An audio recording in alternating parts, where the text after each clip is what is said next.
వరంగల్లో బీఆర్ఎస్ రజతోత్సవ సభకు ఏర్పాట్లు జరుగుతున్నాయి. 300 ఎకరాల స్థలంలో సభకు ఏర్పాట్లు చేస్తున్నారు. ఒకరోజు ముందుగానే పనులు పూర్తవుతాయంటున్నారు బీఆర్ఎస్ నేతలు.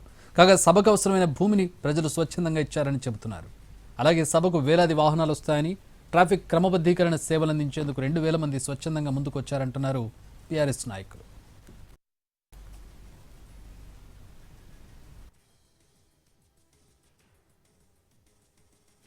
అన్ని ఏర్పాట్లు కూడా పూర్తిగా వచ్చింది.